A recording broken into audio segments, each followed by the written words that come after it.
All right. Hey guys, back with another week of toy pickups. I don't have a lot. I didn't get in what I thought I was going to get in this week, but I did get something that I wasn't expecting this week and didn't realize it was actually coming because they moved up the date until it showed up on my doorstep. I was like, what is this? And then I was like, oh my God, it's great because it was the female Crimson Guard. This is pretty cool. And if you're a fan like the Crimson Guard, like I am, I literally like them. I think about Star Wars quite a bit. And these are like the Imperial Guard to me, but in G.I. Joe form. She looks pretty awesome. I mean, basically everything like a Crimson Guard, but female. So, like normal, didn't have it ready. Let's go ahead and get to the box. It's a retro carded one, so it's only got front and back. So on the front, there's that weak-ass AI art that they normally do. They say somebody drew, but we all know this is definitely AI art. But if we flip it over to the back, you can see the little bio right here, as well as the rest of the figures in the line. So that's it. There's no sides because it's retro carded. But it's funny that it's retro carded because there's never been a female Crimson Guard. So what retro is this? I mean, it's retro as the same stylings as the original Crimson Guard, but nothing about it is specifically retro for a new character. But it's got the same level of articulation. There's a lot of new sculpting in here. The chest, the head sculpt, the boots are kind of like Mindbender-ish, but I don't think it's the exact same size. So this has to be new sculpting. And one of the things that I when we're going to articulation, because it's normal G.I. Joe articulation, so there's ankle rockers. There is a boot swivel, so I thought was really, really cool. It's double jointed knees and elbows. I'm not doing it right now because I almost broke this figure when I was first taking it out of the package, messing with the knees and elbows. But it's double jointed arms, double jointed elbows.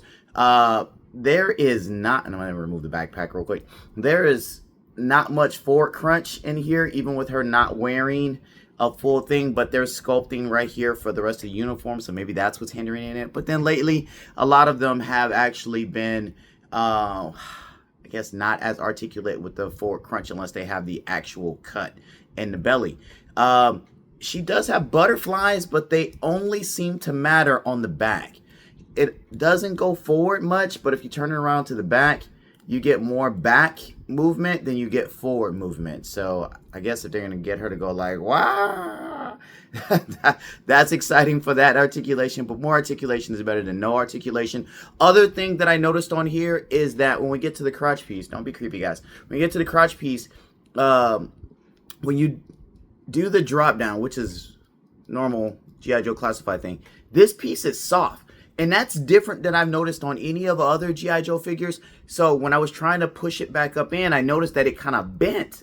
And I was like, what the heck happened there? Why does it look so weird? And that's because that piece is actually soft. So that's kind of a cool thing. I kind of help out with the articulation because it does let her kick about that high. And then I guess it goes out. Oops, let's do the one. No, that one's got something on there. And over to the side about that wide. So it does help the articulation. I don't know about the butterfly thing that they did on here and the ab crunch, but other than that, it's a pretty good figure. Let's get it to look at it one more time, a little bit close up. I really love how they made that helmet resized, because it would have been stupid if they'd actually just used the men's helmet. Why would they do that, Terrence? That's stupid. She comes with a knife. She comes with a sidearm. She also comes with the backpack from the Crimson Guards.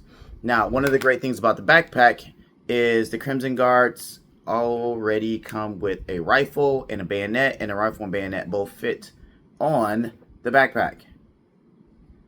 Always lose the camera lens there. If you want to see that one up close. And then they do pop off if you don't want them on there. There's a dedicated hole for the bayonet, and there is a peg for the rifle. So you pop that on, you pump that back on somehow. I don't remember how I had that on there. There we go, back on there. And then we'll put it into the back. Now, I will say that this peg on the back of it's really, really long. Really, really long. So when you put it in, it leaves a lot of gap. And I did a bunch of forcing and I almost broke it again. So I'm not going to force it too hard. What I wanted to do is I wanted to show versus the classified. Oh, I just dropped this gun. I'm just showing without its gun now. Versus the classified one. The reds are different. I don't know why it got so dark with my lighting. but the reds are different. She is way brighter than him, but looks like everything's pretty much the same. It looks like they changed the ranking emblem on the chest a little bit. And it looks like her silver is a little brighter than his, but then also just the paint job itself is brighter. Same knife, same sidearm, and then the backpack, hers is red, his is black. These are gonna make she's gonna make a great addition to my throne room setup that I have here on the case. If you guys can ever see that in the background, she's gonna do wonders back there. I'm gonna move a couple pieces around so I can have him on one side and have her on the other side. So they'll stand next to Cobra like this. Either way. So I got her in. She does come with a stand if I didn't touch on that. She has 2 fists that were in the package that I just threw over there.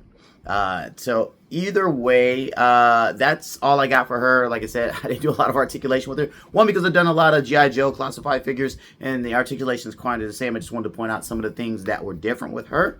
And I almost broke her when I took her out of the package trying to articulate the legs. It was super stiff, and I know you're supposed to warm them up and shock oil and all that stuff. I live in Texas. How warm does it need to be? And it's springtime right now. But I didn't do that. So that's all I got this week. I will be back next week. Hopefully the stuff I was expecting to get in this week will be here next week. But that's all I got for this week. You guys take care.